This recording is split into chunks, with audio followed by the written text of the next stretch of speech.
we've now wrapped up the portion of our application that calls for some amount of list building.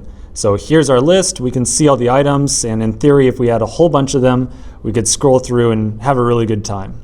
So that side of things looks pretty good. We're going to pivot a little bit now and focus on how to handle a user tapping on a single row.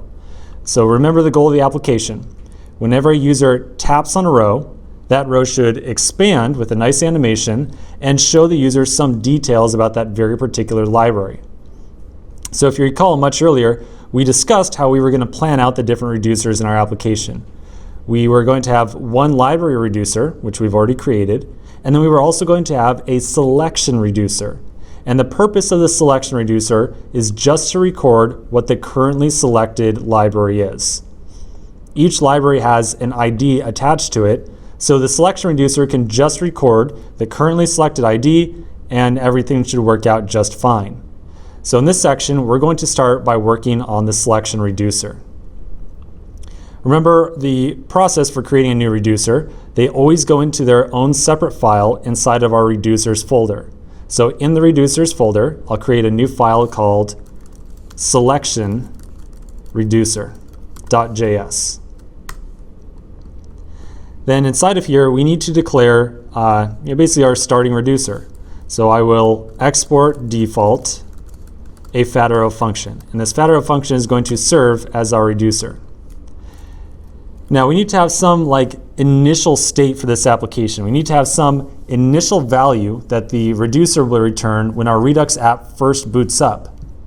One thing that I haven't really mentioned quite in depth yet about this initial value is that it cannot be undefined. So in previous sections, when we created that library reducer and we had that kind of dummy reducer in there that would always return an array, I was returning an array just to make sure that we did not return undefined. Redux is set up to assume that if you return undefined from a reducer, you probably made a mistake. So we always have to return a value that is not undefined. So to start, we'll just return null. Hey, that works. It is not undefined, so it satisfies that requirement. It makes sure that in the case that we call this thing at any point in time, when the application first boots up, we do not want to have a pre-selected row. So we don't want to default to say a ID of 1 or ID 2 or anything like that. So I will say just null. We do not currently have a row selected. Okay, our reducer is pretty much good enough to wire it up. So let's now flip over to our index.js file inside the reducers directory. Remember that for every reducer we create, we have to wire it up to this combine reducers call. So inside of the index.js, I will import selection reducer from selection reducer. And now I need to add it into my combine reducers call. Remember the really important thing about combine reducers. Whatever key I provide in here for the selection reducer is how this property will show up on my state object. So I'm going to say that I want to have a property on my state object called, how about, I think I've got it in a couple diagrams here. What did I use? Selected library ID. Let's go with that. So I'm going to have a piece of state called selected library ID. Oops. There we go. And the value of this piece of state will be generated by my selection reducer.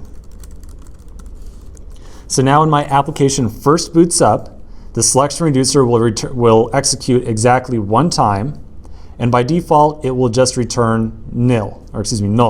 So by default we do not have a selected library. Okay, let's now flip back over to our list item component. This list item component here needs to know about whether or not it is currently selected, which means this list item component needs to get access to our Redux state. Once we get access to Redux state inside this component, we can compare the value of that selected library ID to this.props.library ID.